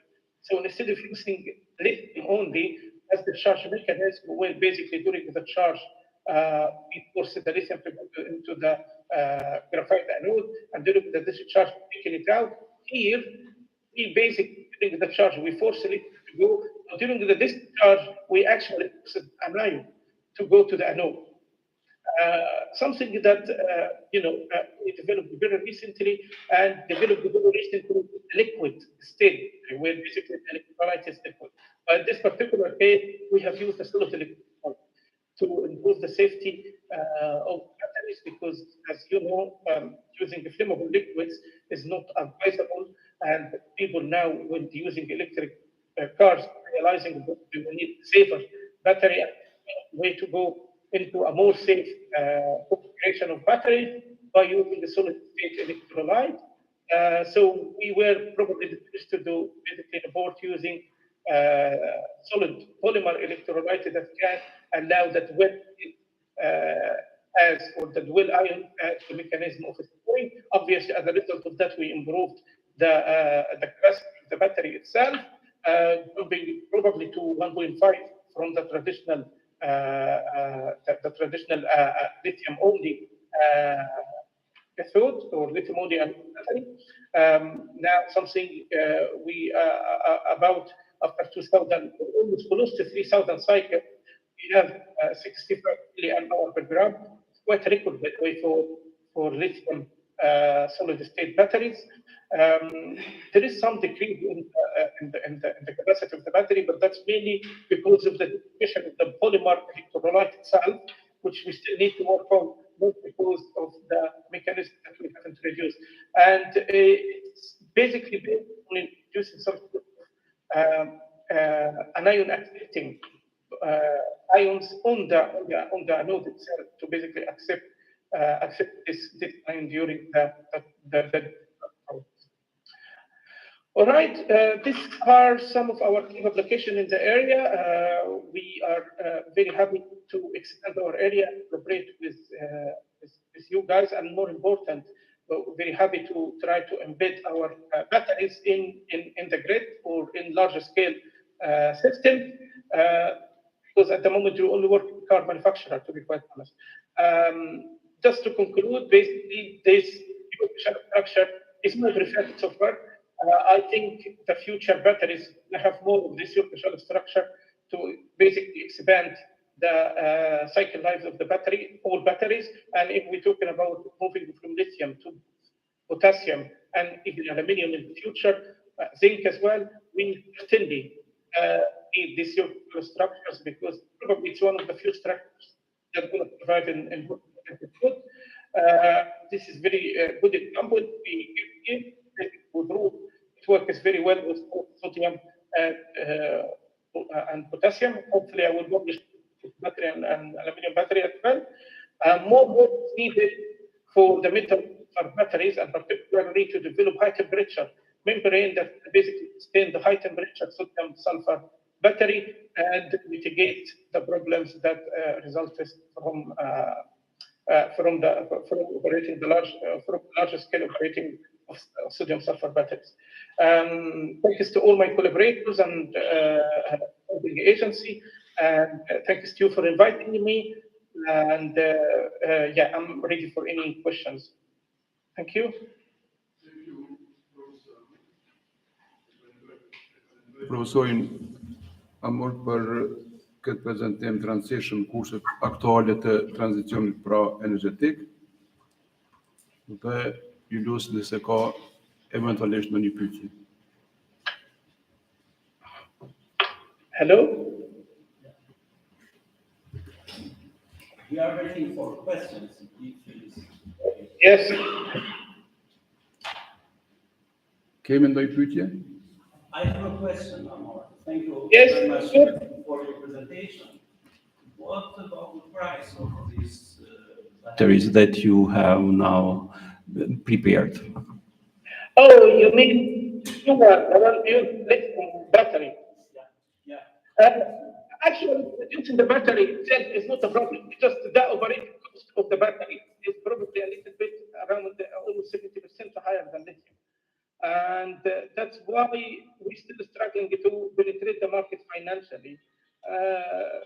So that's the issue. And also, to be quite honest, for batteries like particularly the sodium lithium, when it runs at high temperature, the main issue is not only the price, because it's cheaper than the than the lithium. But unfortunately, because of the high temperature of it, we really need to mitigate that somehow by developing some sort of packaging and heat management system, which is more expensive. So it's not expensive material, but expensive in terms of the logistics and how to put it in cars, for example. Thank you, professor. Faleminderit edhe profesorit, po dhe fetohet për pyetje të rëndësishme. Sorry? A ka ndonjë pyetje tjetër? Any next question? Nuk paraqitet kush për pyetje. Okay. Thank you very much, professor. Well, All the best. Please contact me, and I'm really sorry not to be able to be with you physically. But I'm hoping next conference I will be able to come in person. Thank you so much. Thank you. Bye, professor.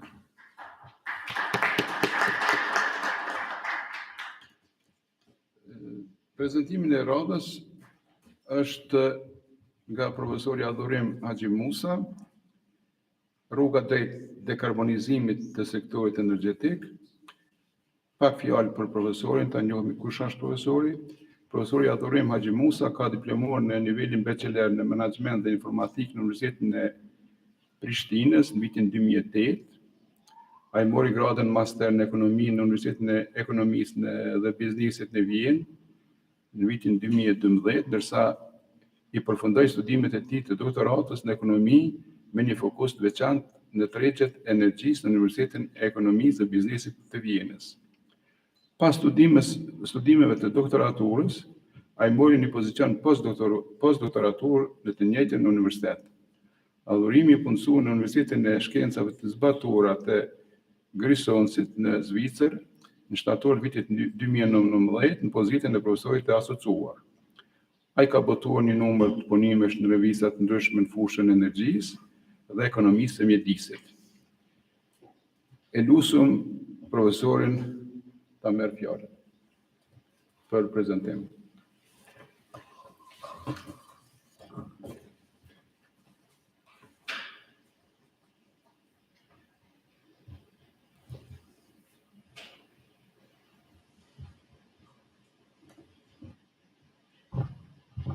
Faleminderit profesor për prezantimin.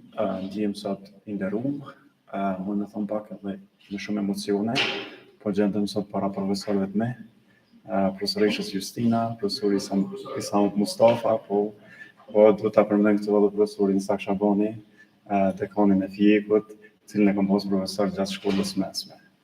Kështu që jam pagës, mund të them, me disa emocione. Ndjem shumë i nderuar për ftesën që më keni bërë. Sot do të bisedoj pak për disa, me thonë kështu, një kombinim të punimeve të mia për rrugën drejt dekarbonizimit të sektorit energjetik. Cili është motivi i gjitha këtyre punimeve, punës time është për shkak të ndryshimeve klimatike me cilat ne po përballemi, të cilat janë një rrezik themelor për njerëzimin. Kjo vjen si pasojë e përdorimit të tepër të burimeve fosile të energjisë, sikur që janë ato thëngjilli, gazi dhe derivatet e naftës. Çka kanë bërë këto? Gjitha këto kanë ndikuar që temperaturat, nëse i shikojmë në këtë periudhë kohore diku 140 vjeçare, atëherë vërejmë ngritjen e temperaturave. Në anën tjetër, nëse i shikojmë këto sasinë të akullnajave të përjetshme në Zvicër, vërejmë që nga 1960 deri në vitin 2021 kemi humbur gjysmën e vëllimit të akullnajave. Domethënë janë efektet vërejmë të kjo. Tashti nga po vinë ndryshimet klimatike, cili është sektori i cili po është më ndoci. Vret nga ky graf se sektori që është më ndoci është sektori i energjisë, kuptohet përdorimi i saj ku është duke pas parasysh edhe transportin, edhe në sektorin e ndërtimit, mirë po edhe këto në industri, mirë po kryesisht vjen mbi 2/3 e ndotjes vjen nga sektori i energjisë. Kjo është liron pjesën më të madhe të gazrave serë në nivel global. Prandaj edhe shumica e shteteve të globit kanë futur edhe politika të ndryshme për të ndihmuar tranzicionin energjetik. Çka nuk kupton tranzicioni energjetik? Nuk kupton zëvendësim burimeve fosile të energjisë me burime të ripërtëreshme të energjisë, BRE në gjuhën shqipe.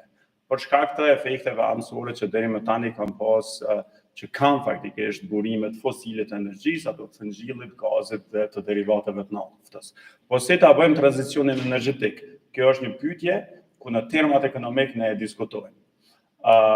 Në terma ekonomik thuhet që tregu dështon me adresu në mënyrë duart lirimin e gazrave serë. Edhe kjo duhet me u korrigju. Në pjesa më e madhe e ekonomistëve pajtohen se vendosja një çmimi apo një takse të karbonit është forma më e mirë se si mund me i adresu efektet anësore të përdorimit të energjisë fosile. Dhe kjo është politika e parë më e mira, ose first best solution. Mirë po mundësi tjera, për shembull subvencionimi i burimeve të ripërtëreshme, janë suboptimale, apo janë opsioni I dytë më I mirë, second best solution. Mirë po, kjo faktikisht tek politik bërësit ka gjithë më shumë të dispatim.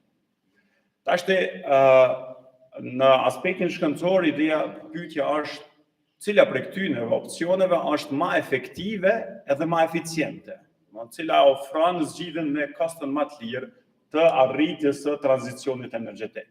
E për këtë do t'i tregoj disa mësime nga Bashkimi Evropian. Po të spari të marrëm edhe të bëjmë një dallim midis këtyne dy teknologjive ose këtyne dy burimeve që e shkaktojnë ndotjen. Është gazi dhe thëngjilli. Tashti të dyja këto, termocentralet cilat e shfrytëzojnë gazin edhe thëngjillin janë dos të ambientit, padyshim, nuk do të harru. Mirë, po gazi është më I pastër në krahasim me thëngjillin. Pse? Për shkak se një termocentral I ri, gazi të liron rreth 50 deri 60% më pak dioksid karbonit për megawatt orë. Duke krahasuar me një termocentral klasik të thëngjillit. Ndërsa vendosjen e taksës të karbonit ndikon që shpenzimet marginale të termocentraleve të thëngjillit të rriten më shumë se sa ato të gazit. Domethënë, me një taksë të karbonit mjaftueshëm të lartë, kuptohet, një taksë e karbonit mjaftueshëm e lartë, termocentralet e gazit I zavancojnë ato të thëngjillit në funksionin e ofertës. Nëse e kemi parasysh atë funksionin shkallor apo step function. Në planin afaqshkurt, tashti duhet dallu këto dy gjëra. Analiza fokusohet në planin afaqshkurt edhe atë afaqgjatë. Në planin afaqshkurt, ky zavancim që ndodh midis gazit edhe thëngjillit, ose fuel switch që njihet në literaturë, ndikon në ramje të menjëhershme të lirimit të gazave serë, domethënë arrin njëri menjëherë një reduktim 50 deri 60%, çka është në planin afaqshkurt është efekt shumë I madh. Në planin afaqgjatë, e mira e taksave të karbonit është se këto japin nxitje për me investu në teknologji të burimeve të ripërtërishme të energjisë. Tashti, të shohim disa dhëna nga BE-ja. Shohim këto vitin 2015 deri 2022, domethënë dhënat e referohen deri me 30 shtator, për ndër këtij prezantimi jam mundu me edhe mi aktualizu dhënat, domethënë deri në fund të shtatorit. Këtu e kem gigawatt orë, domethënë e kem taksën e karbonit, këtu e kem gjenerimin në gigawatt orë për thëngjill edhe gaz, ndërsa në boshtin Y në anën e djathtë e kem taksën e karbonit në euro për ton CO2. Edhe vrem që nga 2015-a, domethënë deri në 2017 taksa e karbonit ka qenë shumë e ulët, dikon tek 6-7 euro, ka pasur një nivel relativisht ulët. Në 2017, faktikisht nga fundi 2017 janë tregu disa sinjale që taksa e karbonit do të ngritet në EU ETS. Edhe vërehet këtu që me rritjen e taksës së karbonit, faktikisht kemi rritje të gjenerimit nga termocentralet të thëngjillit, e gazit, kërkoj falje, ndërsa kemi një ramje të prodhimit nga termocentralet e thëngjillit. Në një farë forme kjo fuel switch ka ekzistuar edhe ka ndodhur këtu e kom paraqit Gjermaninë. Faktikisht kjo tregon se taksa e karbonit vepron edhe prodhues reagojnë ndaj ngritja e taksës së karbonit. Këtu e kom paraqit faktikisht të njëjtin graf, mirë po e kom paraqit BE-n. Nëse marrëm e shikojmë vitin 2016, domethënë shumë më shumë prodhu energji elektrike nga thëngjilli se sa nga gazi. Nëse marrim vitin 2019, 3 vjet më vonë, thëngjilli, gazi faktikisht o kanë prodhues më I madh I energjisë elektrike se sa thëngjilli. Domethënë, rritja e taksës së karbonit, cilën e kom paraqit këtu përsëri në linjën e gjelbërt, nga 7 ose 8 euro në 85 euro, për afër 85 euro, ka ndiku faktikisht që të bëhet kjo zavancim I prodhimit nga thëngjilli me gaz. Kjo ka domethënë edhe ideja pse është punuar të madhe që të kemi një ngritje të çmimit të gazit.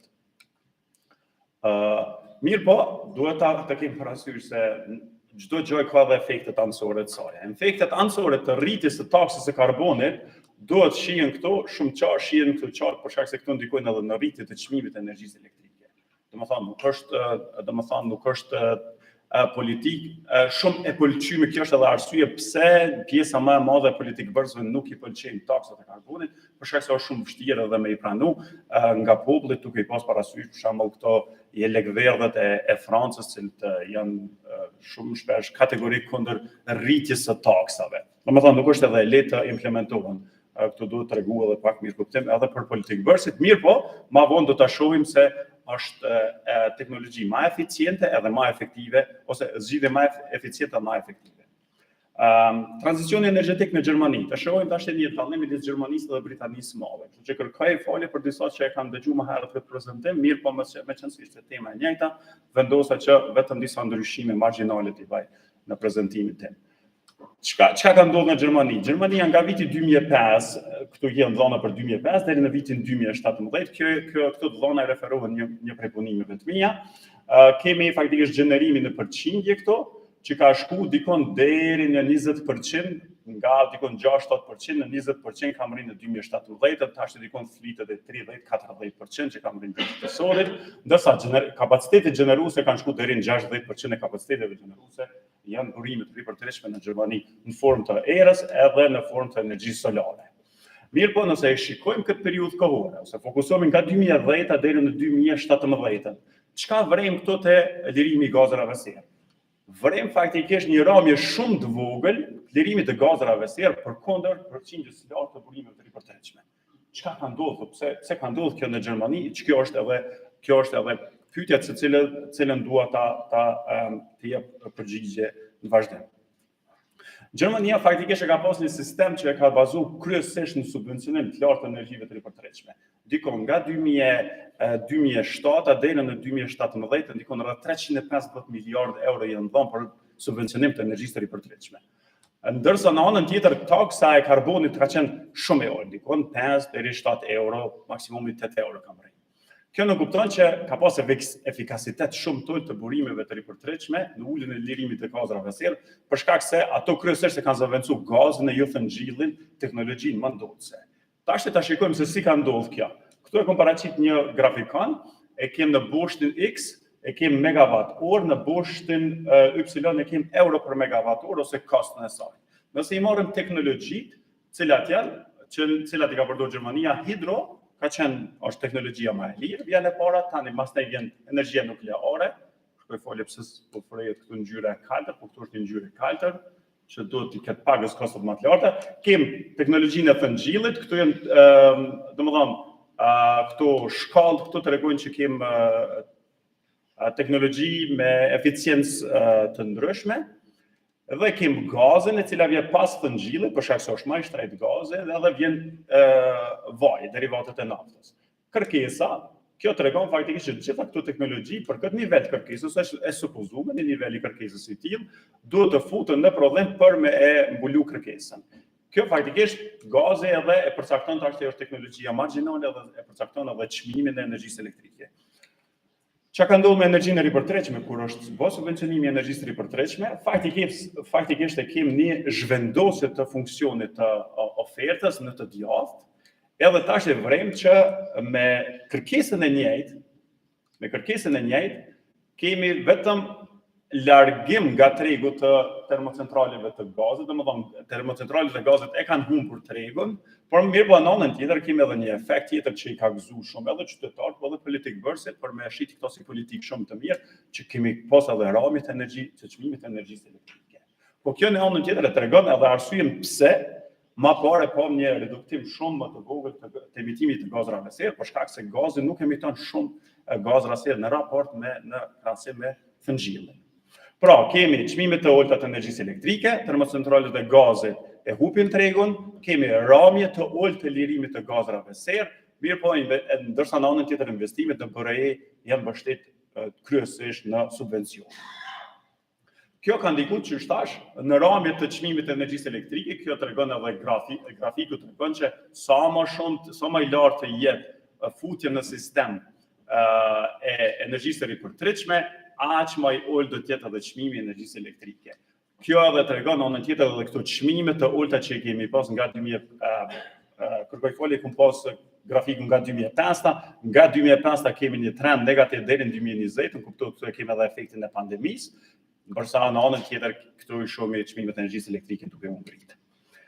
Domethënë sa më të larta të jetë pjesëmarrja e BRI-ve, aq më të ulta të jenë çmimet e energjisë elektrike. Çka ka ndodhur në Britaninë e Madhe? Tranzicioni energjetik në Britaninë e Madhe.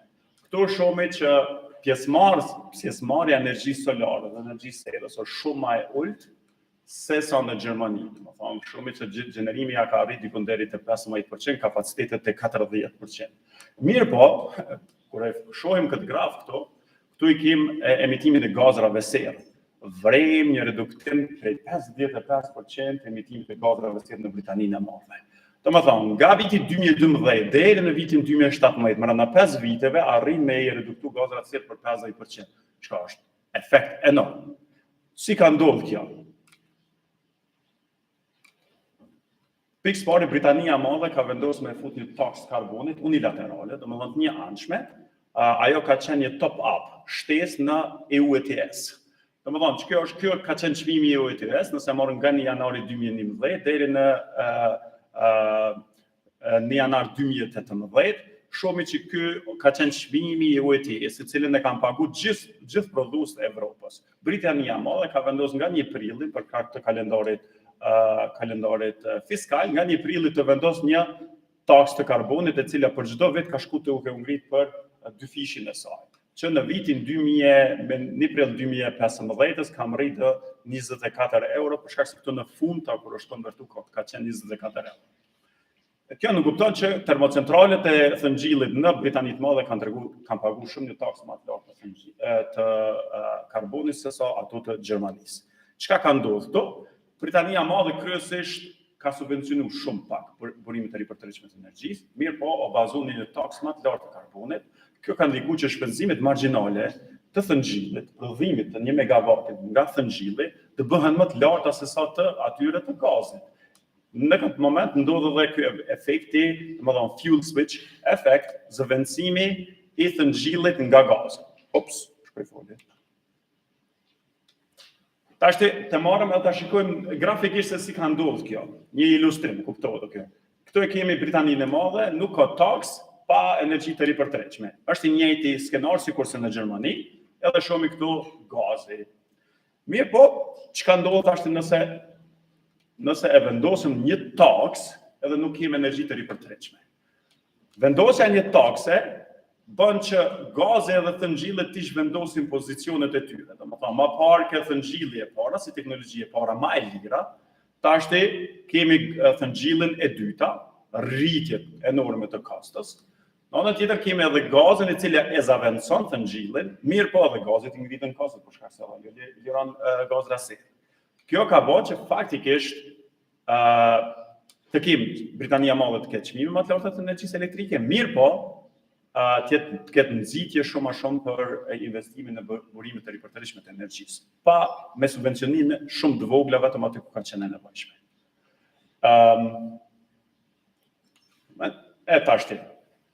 Ta marrim të shikojmë situatën e më parë që patëm, vetëm se të jashtojmë tash burimet e ripërtërishme të energjisë. Nëse i marrim burimet e ripërtërishme të energjisë, futja në sistem e burimet e ripërtërishme të energjisë, këtu e shkaktojnë tash zhvendosjen e ofertës në anën e djathtë. Zhvendosja e ofertës në anën e djathtë bën që tani të zavendësohen energjitë e më të ndotëja, domethënë më ndotëse, teknologjitë më ndotëse, sikur që është thëngjilli, ndërsa gazi të mbetet në sistem. Kjo faktikisht edhe tregon është arsyeja se pse në Britaninë e Madhe futja në sisteme burimeve të ripërtërishme të energjisë ka çu në zëvendësimin e energjisë më të ndotëse, sikurse që është ajo e thëngjillit. Kjo edhe tregon pse nga 2012 në 2017 duke bërë këtë fuel switch, këtë zëvendësimin e teknologjive, edhe e ka rrit edhe efikasitetin e energjisë të ripërtërishme në reduktimin e gazrave serë. Domethënë, në Britaninë e Madhe, çmimet e energjisë elektrike përsëri mbesin lart, edhe pse fut energji të ripërtëreshme për shkak se taksa e karbonit e mundson këto. Mirë, në anën tjetër kemi nxitje të larta, domethënë kemi incentives for investments për në burime të ripërtëreshme pa pas nevojë për subvencionime të ndryshme. Tash nëse e bëjmë një përmbledhje, Shkoj falje, kam pas për 18 minuta, kështu që I kam 2 minuta kohë. Një përmbledhje, një taksë mjaftueshme e lartë e karbonit është politika më efektive dhe më eficiente për për uljen e lirimit të gazave të serë. Gjermania për një taksë prej 16 euro për ton CO2, shpenzimet marginale, se në ekonominë e mendojmë çdo herë në margjina, shpenzimet marginale të uljes së një toni CO2 janë diku te 41 euro. Nësa shpenzimet marginale të uljes së lirimit të gazave serë nga energjia erës, një ton për me ullë, ka kushtu 240 euro. 204 euro me energji të erës, ndërsa me energji solare 979 euro. Është cila është më e lirë 41 euro, 204 apo 979. Këto numra janë të bazuar në bazë të subvencioneve. Sa është subvencionu 1 megawatt orë që është prodhuar me energji solare, edhe këto numra janë të përkthyur tani në terma margjinale. Energjia erës ka performancë pak më të lartë, për shkak se energjia erës është edhe gjatë natës. Gjatë natës kryesisht ka qenë thëngjilli në funksion, edhe ajo e ka zëvendësuar faktikisht thëngjillin, prandaj edhe është efekti shumë I lartë I energjisë së erës. Britania e Madhe faktikisht për një taksë 36 euro për ton, kosto margjinale e uljes së një toni është diku te 30 euro. Kosto shumë është më e ulët e reduktimit të gazave serë. Implikacione për politikën, duhet me cek këto që strukturat ekzistuese janë të rëndësishme për arritjen e efekteve afatshkuara. Nëse nuk I gazin për me zëvendësuar thëngjillin, atëherë ky efekt nuk mundet me ekzistu. Faktikisht efekti vetëm që është efekti është një çmim, ngritje çmimit të kasës së energjisë elektrike. Eficienca dhe efikasiteti BRE-ve rriten me rritjen e taksës karbonit, kjo tregon që të dyja këto politika e ndihmojnë njëna tjetrën edhe kurse se nuk e zavendsojnë njëna tjetrën. Edhe nëse bëhen subvencionimi, nëse e ke një taksë të karbonit vetëm se e ndihmon subvencionimin për me arritë qëllimin e saj afatshkuar më shpejt. Cila është sfida? Sfidat kryesore janë u përmend edhe nga profesori, është volatilitet shumë I lartë në sistem, duke integruar shumë më shumë burimet e ripërtëreshme, çka nuk kupton që shpenzimet e balancimit të rrjetës të rriten. Kjo nuk kupton që vijnë investimet të larta në zgjerim dhe modernizim të rrjetës, si në transmision dhe shpërndarje, po edhe në integrim të tregjeve evropiane, edhe në investimet të depot të energjisë apo storages, për shembull hidrocentrale reversibile. Kisha bazë që këtu ti përmend edhe disa, të marr edhe një minutë kohë, disa përmbledhje për Kosovën. Cilat janë mësimet për Kosovën? Padyshim, edhe pse këtu e kam vendosur pikpyetjet, tranzicioni energjetik është I domosdoshëm, për shkak se Evropa do të shkojë drejtim edhe ne duhet të luajmë të njëjtën kartë, për shkak se në një moment ata arrin të kenë energjinë elektrike shumë të lirë se sa ne, edhe ne faktikisht Kosova humb aftësinë konkurruese. Mirë, po si ta bëjmë këto, një taksë e karbonit duhet të vendoset patjetër, mirë po duhet të jetë mjaftueshëm e lartë. Jo shumë e lartë, për shkak se nuk ka efekt shumë të madh, ka vetëm efekt ngritje dhe rishpërndarje të pasurisë ose të ngarkesës, mirë po mjaftueshëm e lartë. E kemi një vlerësim që diku te rreth 40 euro do të kishte me qenë mjaftueshëm e lartë për me dhënë nxitje për investime në energji të ripërtëreshme. Mirë po kjo taksë e karbonit nuk është shumë efektive nëse vendoset vetëm për sektorin energjetik, mirë po duhet I përfshitë gjitha aktivitetet ndodhëse të ekonomisë. Kjo në anën tjetër jep nxitje të sigurta, është shumë e rëndësishme të sigurta se kur vendoset një taksë jo më u vendos sot për nesër, mirë po ajo vendoset edhe ka një jetëgjatësi të caktuar. Jep nxitje të sigurta për investimin në BRE, pa ndonjë preferencë teknologjike, pa thënë se po dojmë erën apo energji solare, investori vendos vetë se në cilën teknologji investon, dhe aktivitete ekonomike me eficiencë të lartë energjetike. Njerëzit kanë tash edhe nxitje për me reduktu konsumin, ose me instalu pajisje që janë eficiencët e energjisë. Shpërndarja të hyrave nga taksa karbonit është shumë e rëndësishme, si të bëhet kjo shpërndarje, për shembull financimi projekteve ambientale për ngritje të ekonomisë gjelbërt, për shembull eficienca eficienca energjetike, përkraja familjeve nevojë, mirë po shumë e rëndësishme të jepën një pjesë e këtyre mjeteve të jepën në hulumtim dhe zhvillim, pikërisht për teknologjitë e gjelbërta dhe në inovacion. Në inovacion jo të zbulojmë teknologji, mirë po të mësojmë se si me I aplikua të teknologjit më të reja. për shkak se nuk e kemi luksin të bëjmë hulumtime për zhvillim teknologjive të reja. Subvencionimi i BRE-ve nuk do të ishte më i domosdoshëm, për shkak se është shumë vështirë të sigurohet neutraliteti teknologjik, e neutraliteti teknologjik është i domosdoshëm në aspektin ekonomik, u po edhe pak më herët nga prezantimi që faktikisht bateritë nuk qenë kanë edhe bashkë të lijon bateritë nuk qenë kanë edhe ashtë mirë, pas ka dhe alternativa tjera, kështu që i hapëm rrugën investorëve vetë me vendosë ku me në cila teknologji me investu. Shumë e rëndësi që këto mjete të shpërndahen në ngritjen e burimeve njerëzore për menaxhimin e një sistemi energjetik me pjesëmarrje të lartë të BRE-ve. U përmend edhe nga profesori që nevojitin kapacitete për menaxhim të volatilitetit shumë të lartë në sistemin elektroenergjetik, po në anën tjetër vjen edhe reforma në kornizat e regulative. Cilat do të jenë këto? Liberalizimi i tregut. Liberalizimi i tregut nuk kupton edhe integrim gjithë shoqërisë në sistemin elektroenergjetik. Kjo nuk kupton që tarifa duhet të reflektojnë patjetër koston e furnizimit me energji elektrike, instalimin e njësorëve të mençur, duke futur edhe çmime dinamike për konsumatorët. Kjo nuk kupton që familjet dhe bizneset nxitsen të kursojnë energjinë elektrike dhe të blejnë pajisje, më falni për këtë gabim, pajisje me nivel të lartë të eficiencës energjetike, investimet larta në zgjerim dhe modernizim të rrjetës, transmision dhe shpërndarje, integrim patjetër me tregjet rajonale, investimit në depot energji, si hidrocentralet dhe reverzibile, kemi një projekt nga investor privat në Zhorë që pret miratimin e institucioneve të Kosovës.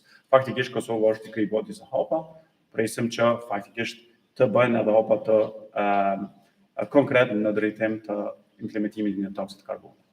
Ju falenderoj shumë për momentin. Kërkoj falje që e kalova pakës kohën.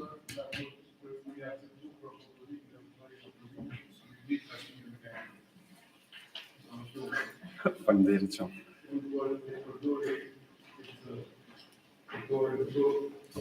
Për një pyetje kështu. Aplikohet taksa sikur që është për CO2-shin edhe për gazat tjera serë.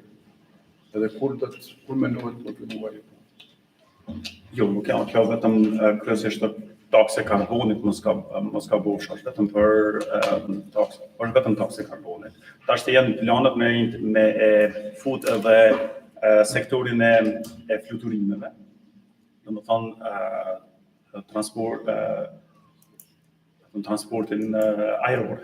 Transporti ajror faktikisht është edhe një prej pikave që ka bën, muj me thonë kështu është edhe një prej pikave që ka bën që me ndërtu aeroporti Ataturk në Stamboll.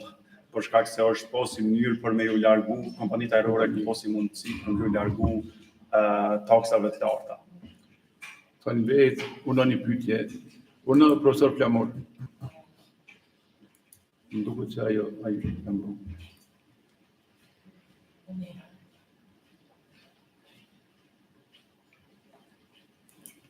Domthon taksat më i vendos profesor mirë, po ka një herë investor dinë edhe më ju largu aty për shembull, kur kjo me aeroportin Ataturk.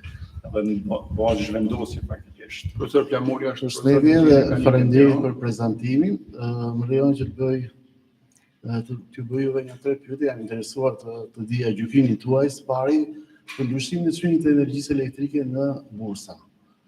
Kush është komenti juaj lidhur me rritjen e çmimit të energjisë elektrike disa herë në vitin 21-22?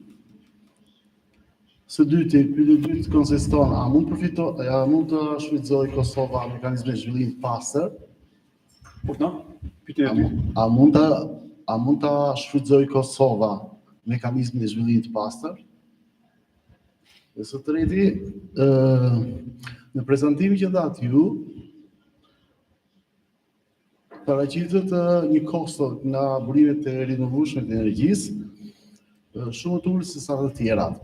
Kush e ka mbajtur koston e rregullimit në këtë rast, rregullimit frekvencë? Dhe do ta përfundoj me një koment të shkurtër.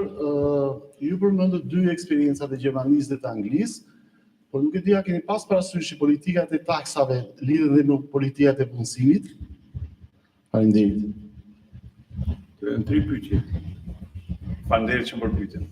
E para, shumë pyetje me vend se këto në 2021 shohim çmime shumë të larta të energjisë elektrike. Kjo ngritje e çmimeve të energjisë elektrike ne e dimë Kosova, sidomos në dhjetorin e vitit të kaluar, ka pagu dikon vetëm për një javë, për javën e 51, dikon rreth 30 milion euro për importim të energjisë elektrike. 30 milion euro për vetëm një javë. Për shkak se ka importuar energji elektrike dikon me 500 euro megavatin. Domethënë, çmimet ka pas ngritje enorme të çmimeve të energjisë elektrike. Kjo ngritje nuk është shkaktuar nga intervenimi i Rusisë në Ukrainë. Domethënë, nuk është shkaktuar nga ajo. Është shkaktuar kryesisht nga ngritje e taksave të karbonit. Taksat e karbonit, faktikisht, ngritja e taksave të karbonit ka bërë që kërkesa për gaz të rritet në mënyrë enorme. Rritja e kërkesës për gaz ka bërë që të rritet edhe çmimi i gazit. Në atë mënyrë indirekte ka ndikuar që edhe kosti i prodhimit me gaz të rritet. Edhe kjo faktikisht ka ndikuar që çmimet e energjisë elektrike të eksplodojnë edhe gjatë dhjetorit të vitit të kaluar. Kuptohet, edhe kërkesa rrit për shkak se edhe dimri ka qenë i ftoftë, domethënë temperaturat kanë qenë relativisht më të ulta, edhe kjo ka bërë që çmimet e energjisë elektrike të eksplodojnë. Këto ne komparacit vetëm mesatarët e vitit 2021, nëse kisha paraqit çmimet e vitit dhjetor të 2021-s, atëherë kjo ka pasur me kanë dikon 600-700 euro megavati. Domethënë, faktikisht kjo ngritje ka ardhur si pasojë si rezultat i politikës të dekarbonizimit të sektorit energjetik. Ka ardhur kjo ngritje. Ngritjen cilën për momentin e kemi është edhe si rezultat i intervenimit në Ukrainë. Kuptohet që kompanitë janë në një stres të thellë për shkak të pasigurisë që tregu e ofron. Sa i përket pyetjes së dytë, se a mundet Kosova me përfitu diçka nga këto programet e BE-s, nuk di çfarë them, me thënë drejtën, për shkak se nuk jam pjesë e asaj. Pyetja e tretë ka në lidhje me, më fal se harrova. Tash kosto e rregullimit frekuencës, to janë kompanitë, janë përgjegjëse për rregullimin për disbalancat cilat i shkaktojnë. Po atashte nëse burimet sakt se kush e pagun nuk e di mirë, po në fund e di një që e pagun konsumatori. Këto dihet që konsumatori në fund çdo herë e pagun. E cila prej këtynëve nuk jam i sigurt. Vendet besoj që kanë vende të ndryshme, kanë politika të ndryshme. Mirë po, është shumë me rëndësi me cek për shkak se Gjermania për shembull pagun diku rreth 2 miliard euro për redispatching. Redispatching është për me majtë frekuencën stabile kur kemi kongestione në transmision. Gjermania ka një problem shumë të madh në transmitimin energjisë së erës nga veriu në jug, ku në jug është konsumi shumë më i madh për shkak të industrisë automobilistike që kemi Bayern në Baden-Württemberg. Kjo është domethënë problemi i tyre me qëllim të stabilizimit të rrjetës, ata duhet me bëjë redispatching. Kjo kosto dikon është rreth 2 miliard euro për momentin sillt. Ka shku me kalimin e kohës, ka shku duke u ngritur kjo. Se kush janë ato far parties, cilat e marrin përsi për këto, the redispatching është patjetër se transmisioni e merr këtë kosto, tani faktikisht ajo shoqërohet, bartet nëpërmjet tarifave tek qytetarët. Mirë po, nëse energjitë e ripërtëreshme, operatorët e energjisë ripërtëreshme, investorët penalizohen për disbalanca, nuk e di se si është puna. Po them këtë për shkak se investimet janë bërë në vite të ndryshme. Në fillim me siguri që nuk kanë paguar. Unë besoj që tani me siguri se duhet paguajnë ato për disbalancat që i shkaktojnë. Mos ka bësh edhe në Kosova faktikisht i penalizon disbalancat. Faleminderit. Jeni të knoqur profesor Plemur? Nëse keni diçka plus, mund pauzë kafës, eventualisht më bisedu. Për të emëruar edhe profesori Arben Xhukaj, zdia a do me shtyp pak këto apo le ta bënë në shkip. Unë profesor Arben. Inshallah tjerë nuk jam rohan. Kam dy pyetje. Për një është tepër. Rregull. Cili është impakti në recesionin ekonomive europiane si rezultat i vendosjes së taksës së karbonit? Dhe dyta, cila variabël dështojnë në krizën europiane që po ballafaqohet tash. Parashkim kombëtar strategjik. Faktikisht nëse e marrëm pandemia ka bërë që çmimet të karbonit, përgjithësi rami aktiviteti ekonomik, bjen kërkesa për energji, rami kërkesës për energji ka bërë që din kërkesat për certifikatat ambientale, rami kërkesa për certifikatat ambientale ka bërë që dhe çmimet e certifikatave të binë. Taksat e karbonit nuk kanë ndiku në rami të konkurrenshmërisë, nëse është fjale e duhur, të competitiveness të Evropës. Në asnjë formë nuk kanë ndiku. Këto të paktën në afat shkurt nuk është vërejt kjo. Në afat gjatë nuk di në ndonjë studim që ka që tregon se competitiveness e Evropës ka vuajt si pasojë e taksës. Unë kryesisht, është mendimi jam personal, nuk kem për momentin jemi duke u marrë me një studim këta, unë kryesisht besoj që krizën aktuale që e kem është krizë e tranzicionit energjetik. Është krizë e tranzicionit energjetik e cila është ardhur si rezultat e mungesës së koordinimit të politikave të BE-s në nivel qendror edhe politikave nacionale të cilat vendet i marrin në mënyrë unilaterale. Për shembull, Gjermania merr vendim tashti dikon 300 miliardë euro me i subvencionu ekonominë e saj, pa marrë parasysh efektet anësore që do t'i ketë tek me thonë kështu vendet fëqinje, tek fëqit. Faktikisht është si rezultat i mungesës së një politike energjetike të koordinuar në nivel të BE-s, mirë po sipas është edhe rezultat i politikave decentralizuar të cilat vendet e BE-s i ndjekin në mënyrë të pavarur për njëna tjetrës. Edhe i injorojnë efektet anësore që ato politika i kanë. Për shembull, Gjermania para 2 javë mori vendim që jo nuk po i ndalemi tashti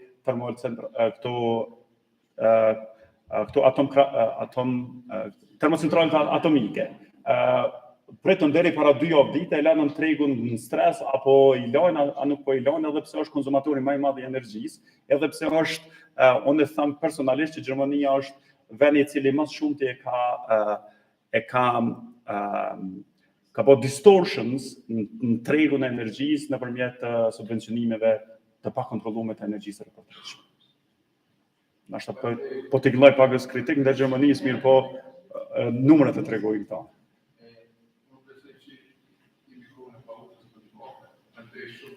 Faleminderit juve.